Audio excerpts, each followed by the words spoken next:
Welcome back to my channel G Learn Mathematics. Today we will learn about the Gauss law. Gauss law क्या है? Gauss law एक fundamental law of physics है. This is the fundamental law of physics है. Gauss law में हम electric field में के context में ये पढ़ रहे हैं कि गॉस लॉ और चार्ज डिस्ट्रीब्यूशन का इलेक्ट्रिक फील्ड और चार्ज डिस्ट्रीब्यूशन का क्या रिलेशन है, what are the relation.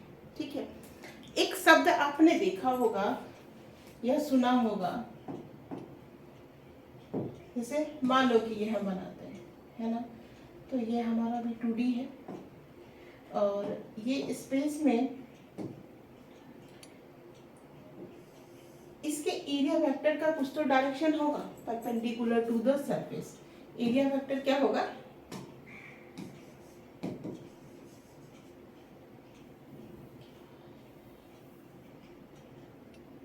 Area vector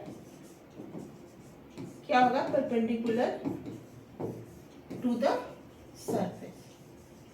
perpendicular to the surface. Area vector कहने का मतलब क्या हुआ कि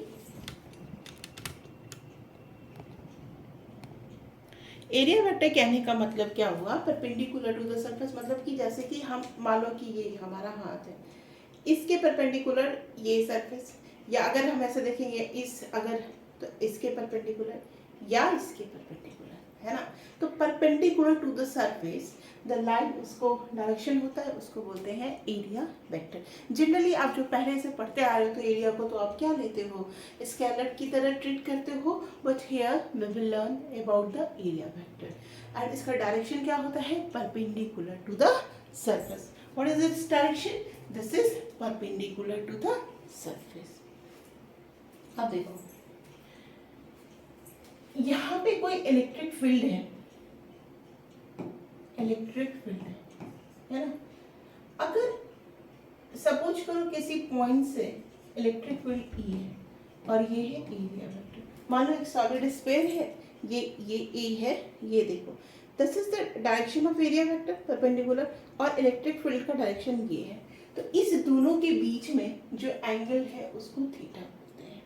और इस दोनों का जो हम लोग डॉट प्रोडक्ट लेते हैं या scalar E dot delta S, है ना, इसको बोलते हैं, एक शब्द आता है जिसको फाई बोलते हैं और इसको हम लोग इलेक्ट्रिक फ्लक्स भी बोलते हैं. इलेक्ट्रिक फ्लक्स भी बोलते हैं, है ना. तो जो गॉस लॉ क्या बोला था? फाई बराबर ई डॉट डेल्टा एस, है ना. तो ये क्या होता है? ई का वैल्यू मान लो कि स्फीयर वाला लेते हैं q by 4 pi epsilon naught r square.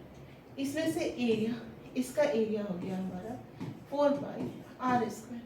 तो कैंसिल आउट होके क्या बचेगा? q by epsilon naught. But ये जो q होता है वो q इनक्लूज्ड होता है, q बाई एप्सिलॉन. तो इसके अंदर जो इलेक्ट्रिक फील्ड और फ्लक्स के और एरिया वेक्टर के डॉट प्रोडक्ट को हम लोग फ्लक्स कहते हैं. और इस थ्योरम को जिसने लाया गॉस, इसको हम लोग क्या बोलते हैं? गॉस लॉ बोलते हैं. और this is the very important for the electric field का एक बहुत इम्पॉर्टेंट लॉ है. इससे बड़े बड़े बड़े क्वेश्चन में छोटे बन जाते हैं. और इसका जो है आपका बोर्ड एग्जाम में, जेई में, नीट में एक बहुत बड़ा रोल होता है ना. तो इससे क्वेश्चन आने ही आने हैं. तो this is the very important thing. अब गॉस लॉ में अब ये बोलोगे कि मैम, है ना, अगर हम इसका area perpendicular to this area vector इधर ले और इलेक्ट्रिक फील्ड ये इधर है, तो इस दोनों के बीच में एंगल, मान लो कि आपने एरिया वेक्टर इधर ले लिया और मेरे फिंगर के डायरेक्शन में इलेक्ट्रिक फील्ड है, तो this two are the perpendicular. और डॉट प्रोडक्ट तो आप जानते हो ना, E delta S cos theta. Mathematics भी क्या कहता है कि थीटा अगर 90 डिग्री होगा तो क्या होगा? ये जीरो होगा, फाई जीरो होगा, फ्लक्स जीरो होगा. थीटा 180 डिग्री होगा तो जस्ट अपोजिट, यानी आपने जो जैसे लिया ना ई डॉट डी एस, ये यहाँ पे फ्लक्स ले तो ये हमारा माइनस में आएगा. तो this is about the flux, electric flux के लिए.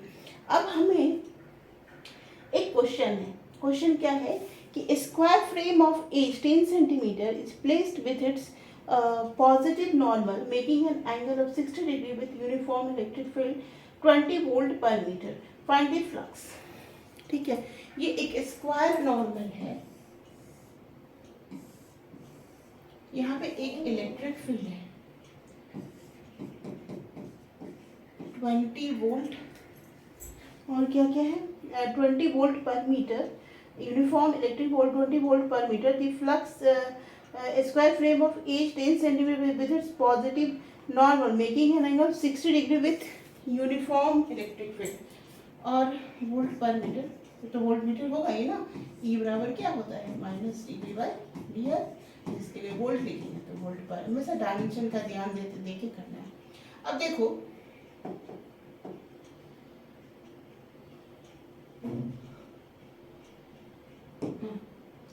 देखो ये हो गया, अब ये स्क्वायर फ्रेम है ना, तो ये 60 डिग्री एंगल बनाता है किससे, एरिया से, this is the area.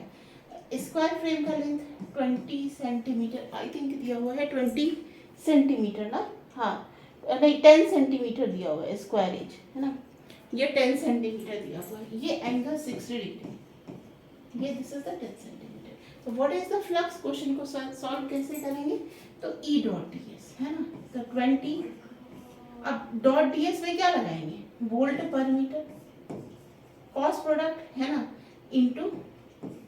Into cos 60 degree, और एरिया इसका निकालेंगे, स्क्वायर फ्रेम है तो 10 इंटू 10 सेंटीमीटर है, यहाँ देखो वोल्ट पर, सब चीज को ध्यान देना, वोल्ट पर मीटर है, सेंटीमीटर है तो 10 इंटू 10 यानी 10 पे पावर -400, तो this is the cos 60 degree का हाफ होता है तो 10 हो गया, 10 इंटू 10 इंटू 10 इंटू 10 पे पावर -4, तो ये हो गया 0.1,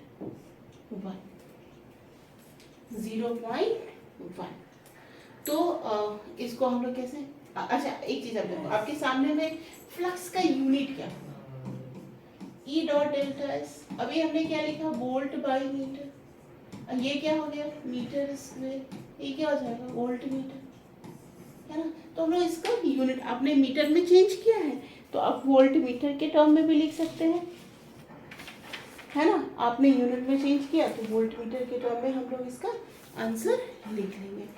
तो इस तरह से हम लोग फ्लक्स का ही तो बेसिक क्वेश्चन था। फिर अभी हम लोग जो है नेक्स्ट वीडियो लेक्चर 2 में पढ़ेंगे कि सॉलिड स्फीयर के केस में, डिफरेंट शेप के केस में जब बीच में स्फीयर को अर्थिंग करते हैं तो चार्ज का डिस्ट्रीब्यूशन कैसे होता है। ठीक है, तो जब पहली बार आए चैनल को लाइक कमेंट एंड सब्सक्राइब